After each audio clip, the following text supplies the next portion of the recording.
我们开场。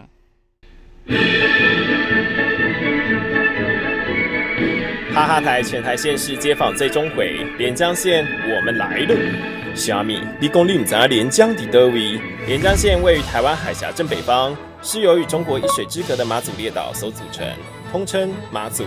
没错，连江县就是马祖，面积比板桥区大，文山区小，是全台最小、人口也最少的县市。更因为战地历史，据统计为全世界坑道最密集的岛屿，光目前可知的防空设备就有256座。著名的八八坑道、北海坑道就坐落在此。不止如此，马祖还有几个令人惊讶的事实。马祖没有红绿灯吗？那你去台湾的时候，你很不习惯吗？会，因为我去台中读书，我才刚骑上去，载着我同学，然后就马上闯红灯。特色一，马祖没有红绿灯，所有东西都加5%，对不对？比台湾比台湾贵，尤其是生鲜食品，因为它要冷冻冷藏，要特别走不同的货柜这样，所以它会贵5%这样。特色二，马祖的超商鲜食比台湾贵。特色三，马祖人的身份证上没有马祖。这究竟是怎么一回事？据说世界上还有第2个连江县马祖，还有哪些我们所不知的？上班时间的马祖县人，让我们继续看下去。首先，我们在北竿遇到一位熟悉的面孔，竟然被我们抓到了传说中的马祖黑冰冰。是因为我之前有看那个《谁来晚餐》，然后你有上，大概几年前的事情？有6、7年。林爱兰58岁，外号黑冰冰，马祖的金牌导游。其实我是北霸店，不是蚵条店，不是蚵宝社。你是马祖哪里人？我是南竿女儿，北竿媳妇。我家开复合式干妈店呐、小吃店呐、冰果店呐、什么都有卖水果，还有浴室。阿兵哥小辛苦啊！他们自己在军营不能洗吗？以前哪有水？有没有一些跟阿兵哥的一些感情啊？那当然是啊，因为我们过去好比母猪赛貂场，所以我的人没有排1连已有1排，但是最后没有嫁给台湾子弟。因为他们真碰我惊死抓，退过了，然后自己拢给，讲吃要死，吃都不老自己耶。真的假的？真的。冰雪奇缘，只要你是小姐，你家里就有门庭若市，人家都排队。为了看你去你家买东西？不是，它生活必需品。你猜猜，在60、70年代，我一天的营业额可以卖到多少？在那个年代的集就短宜哦，1万，不止，3万6。那个时候3万6，但是现在多少？最少36万啊！你卖什么？怎么可以加起来卖什么都卖？金拍谁？现在搬去马祖还来得及吗？当年开店做阿兵哥生意的还不只有他。现在没有阿兵哥，以前有1万多啊。我以前是开餐厅，嘉宾餐厅啊，在北竿最大的一个。阿兵哥这个好养啊，有东西给他吃就好了。阿兵哥好养。还记得多年前英文名字特辑说马祖人半夜都在生小孩的悲剧吗？那马祖最大的娱乐是什么？最大的娱乐，半夜吗？半夜？为什么半夜？半夜每次都乖在家里生小孩。没有，我听别人讲的啦，我没有。其实他是餐厅奶奶的孙子。孙子。我孙子。对。他上次被我们访问的时候，他说那个马祖人没事都在家里生小孩。这个是开玩笑，我跟你讲，他没有事情啊，是早睡觉。我4个男孩，1个女孩，那当然生很多啦。我家刚好1打，12个，12。看来北体说的是真的。半夜每次都乖在家里生小孩。而卖红糟冰沙的老板其实是马祖媳妇。我很喜欢马祖，我先生不喜欢马祖，他是马祖人，他不喜欢。对，他一直要回去，可是我是觉得。我喜欢这里的这样子，慢慢的。我今天是没有带乐器出来了，带琵琶过来这边弹。既然如此，当然要请他表演。我一定晚上会听到海浪的声音。回台湾的时候，你听不到海浪声音，你会睡不着，真的很舒服的环境。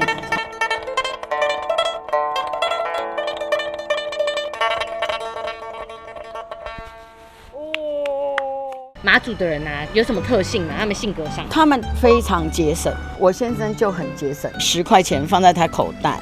如果没有去买什么工具的话，到年底10块还在那里。他根本就是忘记了吧？他是吹萨克斯风的，你们情色和鸣哎，我们都会一起 happy 呀、happy 什么？哇，更难解释了。而马祖人到台湾也经常遇到某种困扰。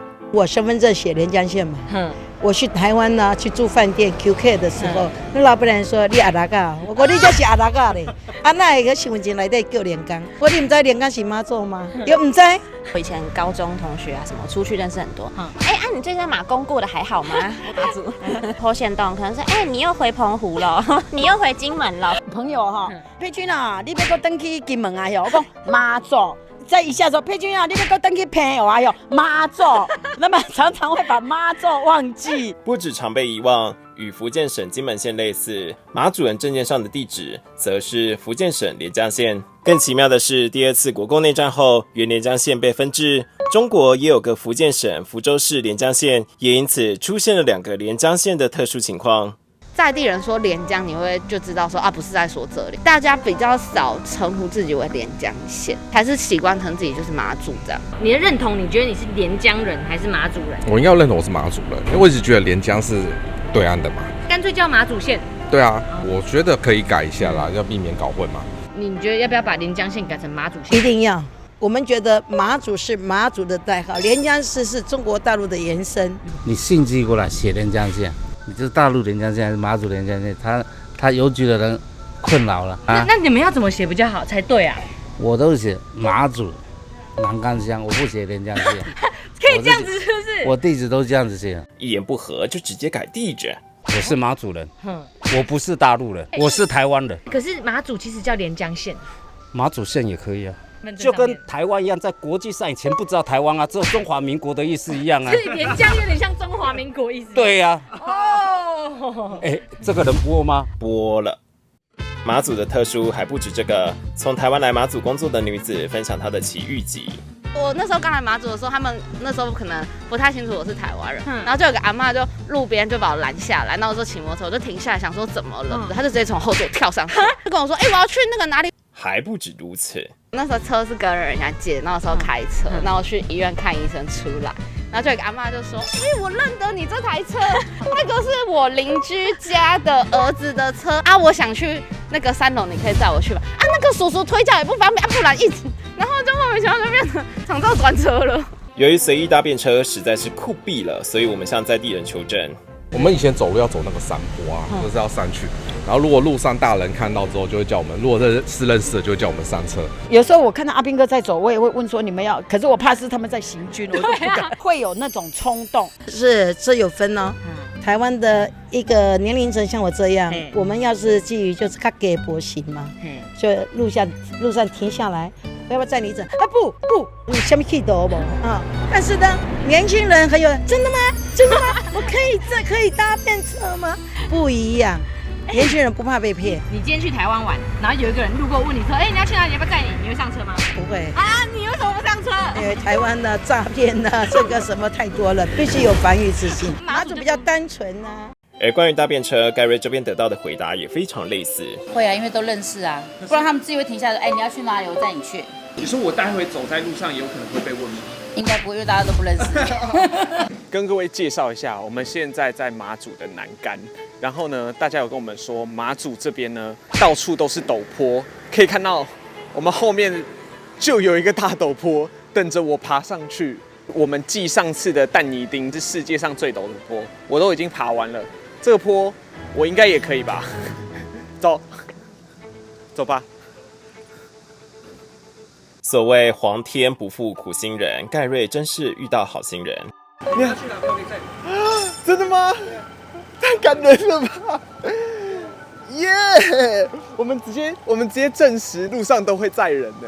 因为我刚好过去之后，我看到你上面写哈哈台，想想，我是不是有看过？我一想说，对我还要买个保利达，再回头，然后就遇到你们还在，好，那就顺便载好了。太感谢了，太感谢了。原来卡车大哥是从台湾来马祖工作的。在你刚来的时候没有红绿灯，你有不习惯吗？这真的是天堂，真的。我查一下那个，你可以查哪里好了。我这里好像没讯号，他现在真的假的？我在海上，就是刚才那边，然后你只是要进来，往下走是吗？好啊，对啊，没错。你看在海上，你也在海上啊？他通常都是这样。美国的舰队会在附近徘徊，那真的大陆的舰队也会在附近徘徊，真的哦所以他们会一直那个干扰讯号吗干扰讯号。所以你说这边看过去，对面全都是中国？对啊，这你导航打开5公里啊。2023年2月，2条马祖与台湾间的海底电缆被中国的渔船扯坏，而因为需要等到4月才会有外国的修理船能够维修，整整2个月，全马祖回到无网络时代。崩溃啊，什么都没做你那时候在做什么。我那时候正在上班，然后要打开手机想要滑一下，我就发现手机卡住了，我就觉得是不是又把电线扯断了？这2年已经发生2次了。我还去买象棋，我跟我老公在家下象棋，有会变得很会下象棋吗？还蛮厉害的。有个奇景是晚上的时候，你会看到中华电信前面哦，会有60几个民众，全部坐在那里玩手机。那边有 WiFi 就对了。对，那边有 WiFi 啊。勇往直前。虽然没有网络很不方便，但却带来令人意外的结果。其实我觉得没有网络之后，人与人之间的连结反而变得更紧密，大家可以找事情做，那有共同兴趣的人就会聚在一起。像我就会敲门去跟隔壁讲，有没有单机游戏借我2片？听起来你蛮喜欢的嘛。其实我还蛮喜欢的。那如果再断2个月呢？我会先申请放假2个月，我要回台湾。马祖与中国的距离比金门还要近，当年军事紧张期，许多马祖人在炮火下生存，加上交通不便，可以说是相当辛苦。以前我们是10天一班船，没有机场如果碰到台风，以前那样子，就延了几天，就10几天了。然后生鲜的东西啊，你像以前 7 什么都没有，你要喝到那些奶什么那个新鲜的都没有啊，都是买奶粉回来泡啊。军管的时代的时候，军管时代是什么意思？以前这边是战地，你们不能来，一般观光客都不能来，不能来，也没有民宿。我们81年战地政务废除，然后之后才开放观光。以前有一个单打双不打，很多人死掉啊。因为我听说那个是打宣传单，宣传单它炮弹很大，宣传单在里面，有的在天空爆炸的话，宣传单会到处飞。我这个房子啊，之前就被炮弹这样打进去啊，打到我家里去啊。而马祖当年全民皆兵，到90年代为止，有长达40多年的时间，不论男女老少都得参加自卫队，不只要维持日常工作，还得要定期接受国军真枪实弹的训练。每一年都要受训，不分男女吗？对，你国中毕业或者高中毕业，你如果国中毕业没有读高中，就要参加自卫队。有发一支枪给我们，放在家里。真的枪啊？真的枪，574步枪，枪放在家里。你才国中毕业就发枪给你们？对啊。而礼品店的阿姨当年也是自卫队的一员，打靶还有一些刺枪都要训练。是姐姐，你有听过4个月的兵跟你抱怨过吗？有。去年也是前年，然后他们就说哇，我说你们现在是老爷兵嘞，少爷兵嘞，我就曾经跟他们讲说，我曾经有打靶过哎，还踢正步过哎，真的啊，他说他们现在只有少屁而已。所以你就觉得我比你强，这样？我当然比他们强，他们呢真正是阿妈都比你厉害。这位卖酒的爷爷更是历劫归来。说两岸因为敌对嘛，这么近嘛，那管制好厉害，8点钟一点人经过都不能危险。怕被发现。对，大陆的水鬼来摸啊，打双不打，每天嘣，摄像头过来了，哇，好严重，好紧张，我们还没抓一个嘞。真的水鬼？都打枪。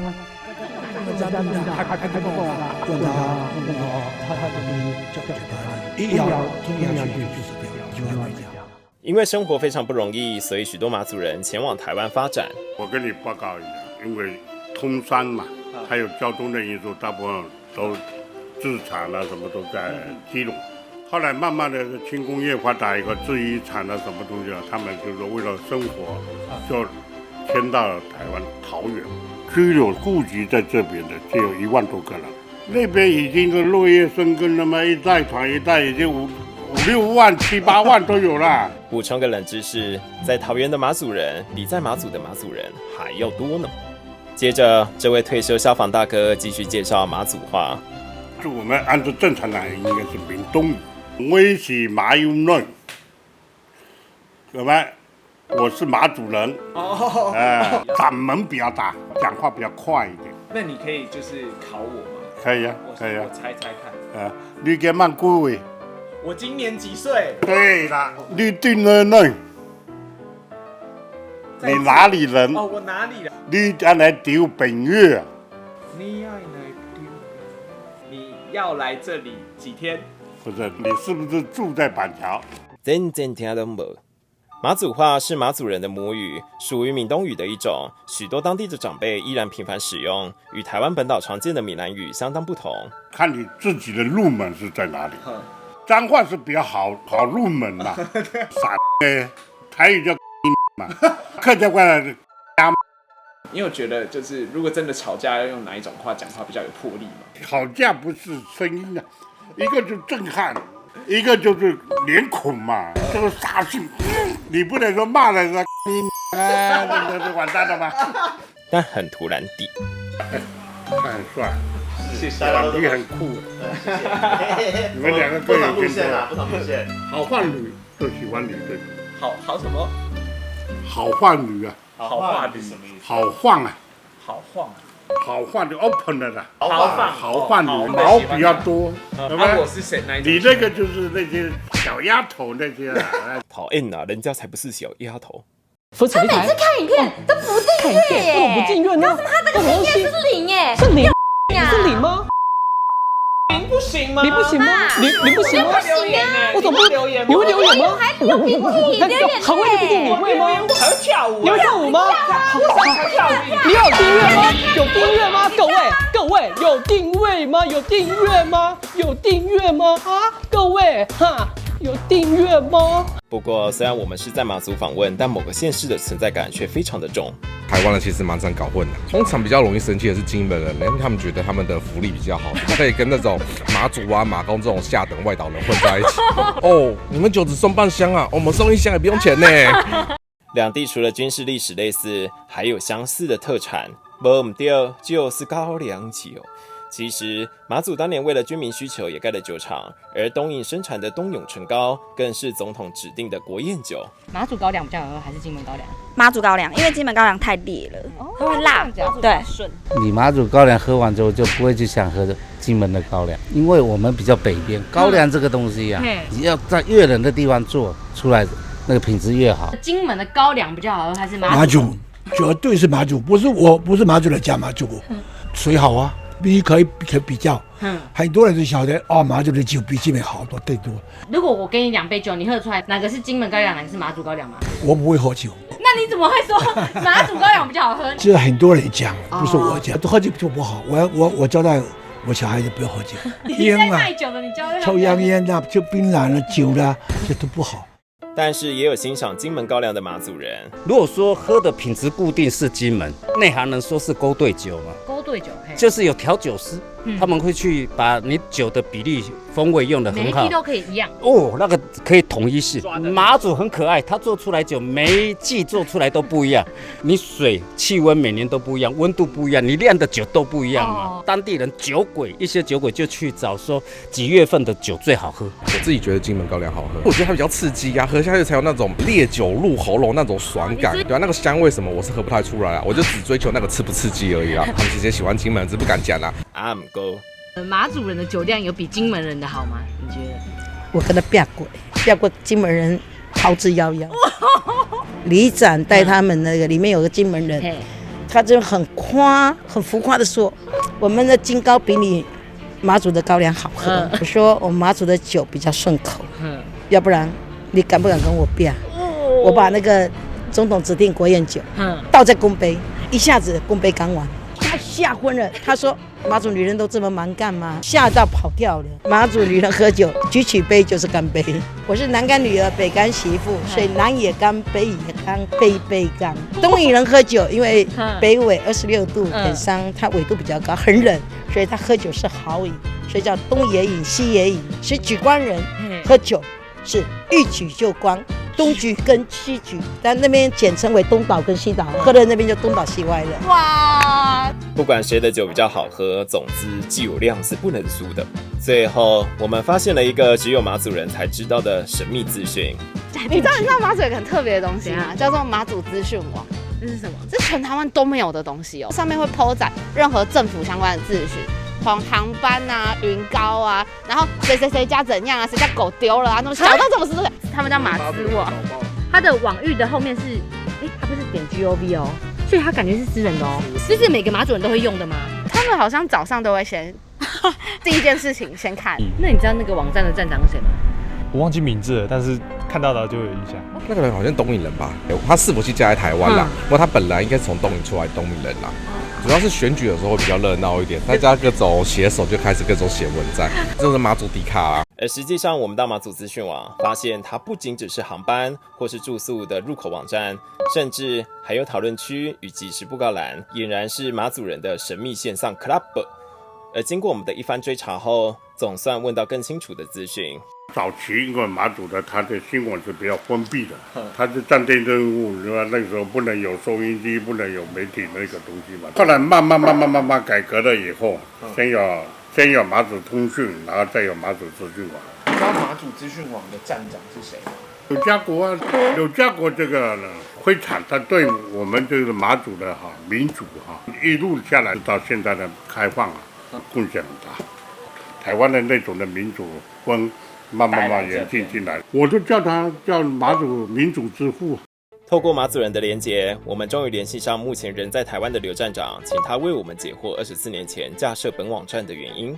当初怎么会架设这个网站呢？当时因为马祖没有什么那个网络的媒体嘛，那我们就设了一个叫做马祖开讲的一个讨论区而已。发表我们对政府的那个批评啊。后来讨论区越来越多人上了以后，我们就觉得是不是再扩充一下，扩充一些公告栏啦、生活文化啦，更供一些这个活动讯息啦，这样子慢慢增加，增加到现在是包山包海的这样子。这个网站只有你一个人在弄吗？对，那现在有聘请了一个小帮手，365天24小时全年无休了。你有那个曾经遇到什么困难过吗？有啊，因为我们监督政府，所以说那个地方政府一直想要消灭我们，这个县政府的官员告我啊，这样子。他的理由是什么？因为上面难免有一些网友在上面批评嘛，然后他告那网友也顺便告我嘛，这样。我们的唯一的威胁就是来自地检署了。24年来有曾经有想过，哎呀，做这个好累哦，关起来算了嘛。不会，我觉得我们被需要大家很需要这个网站，所以我们会继续再做下去。发生火灾啦、停电啦等等啊，他们会把那个讯息赖给我，我帮他贴。包括军方也是一样，军方要演习的话，讯息传给我，叫我帮他贴。他们还会特别传给你哦。你是县长还是站长啊？站长，对，其实县长可能还没有站长重要。虽然开玩笑说比县长重要，但他其实还有个最终目标。非常感谢你跟我们拨空跟我们聊天，也是解开了很多人心中的谜团。以监督政府为目的，因为我曾经经常讲一句话，就是说，如果这一任的县长不恨我的话，表示我不够努力。结论：马祖人太帅了。好，现在时间是2024年8月2号下午3点38分，那么精细是不是？没错。然后这也表示说，我们全台湾这个县市街访以县市为单位的话呢，全部都拍完了，正式结束。顿时有点不知道下一站的目标是哪里的感觉哦。对啊，还是我们要失业了？从我们那时候，你看我们进去还6都还没做完哦。对。然后后来花莲、台东，然后各地这样最后连这样拍完的时候，突然有一种。哇，我们好像真的完成了这个拼图的感觉。没错，是一个里程碑，这是我们的职业。但其实我觉得在背后收获更多的是大家的人情味以及这个视野。你有什么话？前几集看完以后有什么感动的事情，或是有什么故事想跟我们分享？也可以在这集留言告诉我。你觉得台湾，或是你觉得国外有哪里适合街访的地方？对，或是你有认识，或是你就在那边，你想要邀请我们去拍也可以。最后也感谢所有的观众陪我们一起完成了这些县市的拼图。还是我们要重启其他的那个地区街访呢？哪个地区想要我们去重新访问？对，因为从我们一开始街访，从第1代到现在，有些可能也隔了5年了。5年前的风格跟5年前那个时候的地方，跟现在其实也蛮不一样的。我们拍完以后，可能又隔了5年，又可以再重新5年，哎，5年一个轮回，我们无限循环。我们是什么以血纳美，是不是啊？进入无限循环，一直轮回。重要是也要感谢摄影师们啊！我来先偷这一支来看一下啊，有一些人。手动对焦是好，可以。摄影师们还有出生入死不在场的摄影师，对，那都糊糊的，那都糊糊到了。当然还有一些现在当然不是跟我们出来这趟马祖的一些摄影师，平时也会跟我们一起去街访。对。对，谢谢大家，谢谢大家，也谢谢观众们支持我们，我们也会继续做下去。对，毕竟我们现在90万订阅嘛，我们至少要拼到100万吧。是，大家都会说你们不是破100万了吗？我说没有，我们一直都没有破100万。没有，在10万最后冲刺一下。是100万要做什么呢？我们到时候再想想。拭目以待，还有什么新计划？我们下回见。拜拜。好，按这个吗？这个，好。太 original。